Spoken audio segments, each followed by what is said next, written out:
Hello and welcome back to Star Wars: The Living Set. Will, good to see you again. Good to see you. So yes, as you can see, I do not have the Vikings jersey on. They lost yesterday. Gosh darn it. Oh well, no big deal. But we are back again with 4 new cards for you here on Top Star Wars: The Living Set. So again, if you're interested in the cards, check them out. 2 new cards come out every single week on Topps.com. On Tuesday. On Tuesdays, which is actually very exciting. And all the artwork is still being brought to you by Kris Penix at this time, which is pretty cool. So all right, so this week we're getting closer to card number 100. We're getting close. We're getting close. But we're going to start with card number 91, Grand Moff Tarkin, or as in our house, he's sometimes called Grandma Tolkien. Grandma Tolkien, which is always interesting. So this is, of course, Grand Moff Tarkin from A New Hope. Let's get into the stats first.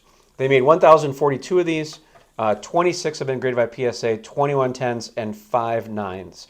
So the actor is actually a guy named Peter Cushing. Very interesting British actor. He was actually born in 1913 and lived to 1994. Wow, so he was old. He was very old. Yes, so lived through World War I. He lived through World War II, and he's actually really close friends, or was really close friends with Christopher Lee, who plays Count Dooku. Makes sense. Which I thought was pretty interesting. So 2 old bad guys. Yeah, pretty interesting. So he's been in over 100 different movies, and his character actually was originally created by George Lucas to be a holy man from the planet Aquila. I don't know if I'm saying that right, but they changed him to be like a main antagonist against, like, because there was obviously Darth Vader was there, but before we knew about Darth Vader, he was just a guy in a suit. So they kind of wanted to have this human. Yeah. Along comes Grand Moff Tarkin. So pretty interesting. Some other interesting facts about Grand Moff Tarkin. Actually, Grand Moff Tarkin / Peter Cushing. When they were filming the movies, the boots they had for him were super uncomfortable. So he actually didn't wear boots. So if you ever notice in the movie, there's no shots of his feet or like the lower part of his body because Peter Cushing wore slippers the entire time that they were filming. I don't think they even shoot below like his knees. Like I think that's really like all we see. Like the one time we actually ever see Grand Moff Tarkin's like shoes is like in like animated series like Bad Batch, Clone Wars, other things that he's also in. Good segue, because like you said, he was in Clone Wars, Rebels, and Bad Batch. Now, I think all of us were super surprised when Rogue One came out, and all of a sudden here they are, they're building the Death Star, and all of a sudden there's this guy, and he turns around, and you're going, "Oh my God!" Woohoo! Like how is Grandma Tarkin here? Like what is going on? How is this happening? Well, obviously not real. Yeah, because I mean he died 1994. like 30 years beforehand. Maybe not 30. No, about 20-ish. Like 20, 25-ish. Yeah. But Yeah. he's been dead a long time. So everyone was like, what is going on? Yep, pretty interesting. So the way that they did this is they actually took a life mask, which is kind of what they make for actors or famous people sometimes, of Peter Cushing when he was in a movie called Top Secret, which is a pretty weird movie.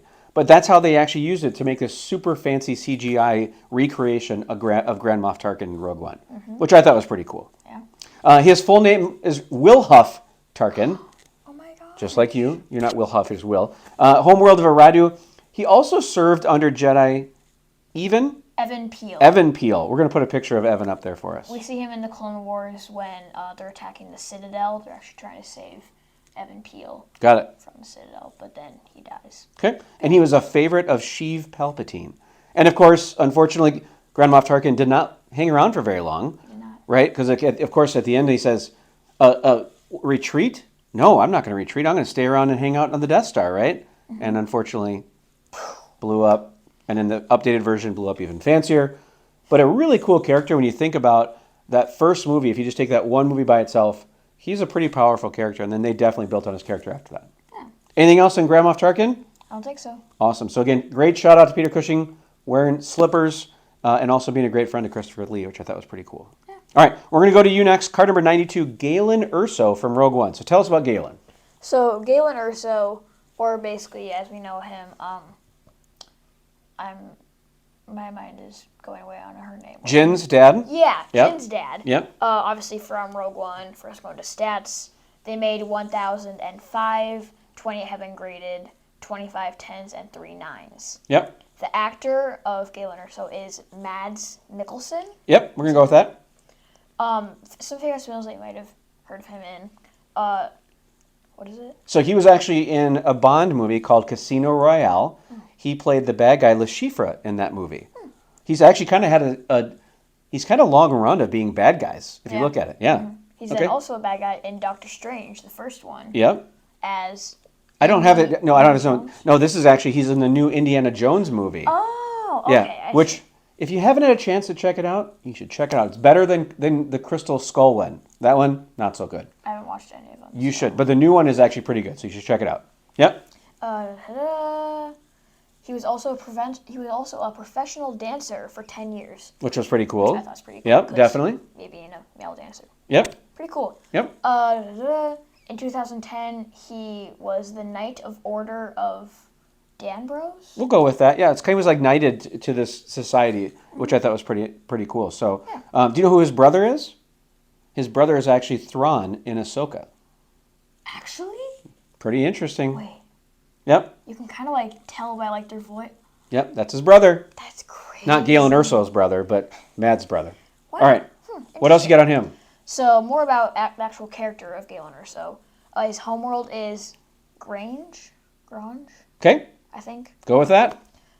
He is then hiding on the planet Lamu. That's where we see him at the beginning of Rogue One, right, with all the black sand and his wife Lyra and Jin who are there.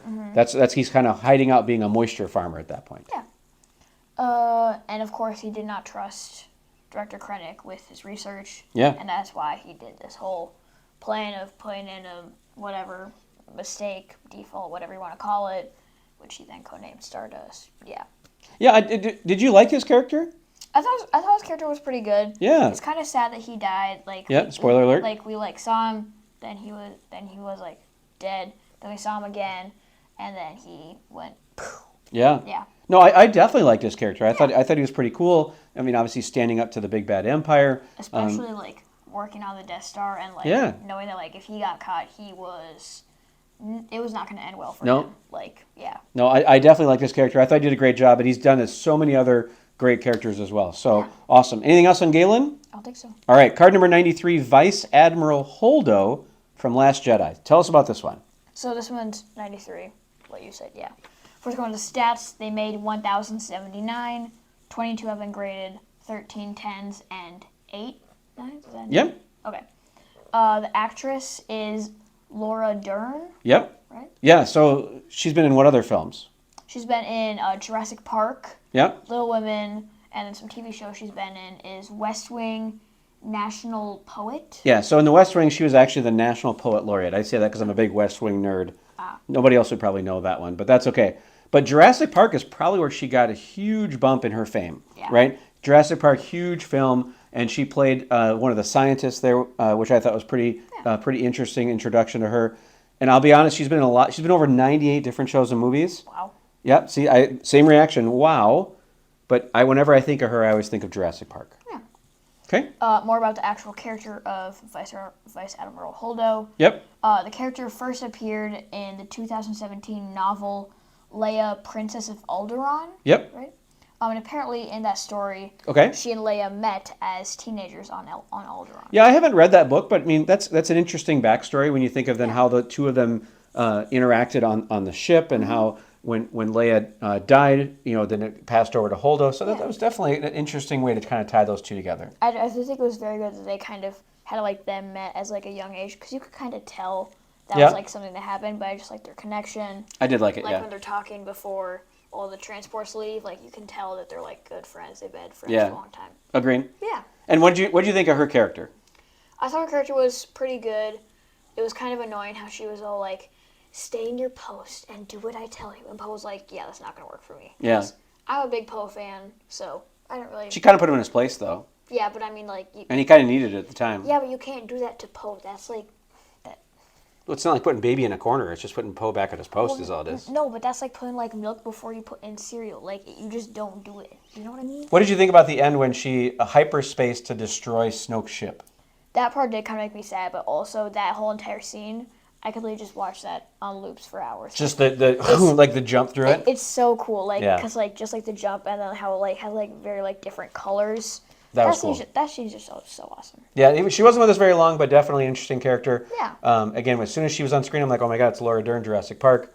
She's always going to be Jurassic Park to me. Yeah. Okay, all right, last card of the week, card number 94, General Veers from Empire Strikes Back. First off, the stats, they made 979, 26 graded so far, 12 10s, and 14 9s. The actor is Julian Glover. He's actually been in quite a few different movies. Wait, don't cheat. Don't look ahead. So again, another Indiana Jones reference. He actually plays Walter Donovan in the third Indiana Jones movie. He's the art collector at the beginning who sends Indiana's adventures. The other one you're going to like, he was the voice of Aragog in Harry Potter. Was he actually? Allegedly. Yep. He's been in over 197 different shows and movies. Wow. That's a lot of work. That's a lot of work. Of course, his full name is Maximilian Veers. That's a cool name. I like that. One. He's a human from the homeworld of Denon. He was actually not on the first Death Star, because, of course, anyone who was there is no longer with us. He was the person who led the battle on Hoth, which is pretty cool. So apparently in the original script for Empire Strikes Back, he dies when a snowspeeder blows up an AT-AT. But that was cut from the movie, and so he was obviously still around. Yeah. So cool character, definitely kind of calm under pressure, right? Being sent down to root out the rebels on Hoth, did a good job down there. And then you have a personal tie-in with this, right? Yes, so when you and I went to one of our first little mini card shows, yep. We were just kind of looking around, just kind of taking everything. And there was this one guy who was selling different photos of and a bunch of autographed 8x10s. Yeah, a bunch of these sports guys. And I noticed that there was an autographed General Veers photo. Yep. Not as big as the Prince. You mean Julian Glover? Sorry, Julian Glover. That's correct, yes. So then I looked at the price. It was only about, what, $40? Yeah, I don't remember what it was. It was something around there. Yeah. And I was lucky enough to have enough money to get it. So I bought that, and it's hanging up in my room. We'll put a picture. But I still think it's super cool. Yep. And yeah. Definitely cool. That was definitely a cool experience. So that was one of your first collectibles that you bought, right? I think actually probably was my first one of card-wise. Yeah. Yeah. That was definitely cool. All right, good. Well, that's our 4 cards for the week. So again, thank you guys for taking the time with us. Very quickly, favorite art of the week. Which one is your favorite one? Either Holdo or Galen. We are exactly the same this week. I love the emotions of both of them. Yeah. I love how Galen's supposed to be out in the moisture where it's all wet, and he's wet and stuff. I totally agree. Those are my 2 favorite ones of this week. So shout out to Kris Penix. Great job. Yeah. Again, check out the cards, tops.com. Thanks for taking the time to watch our videos, and we'll see you guys again soon. Bye.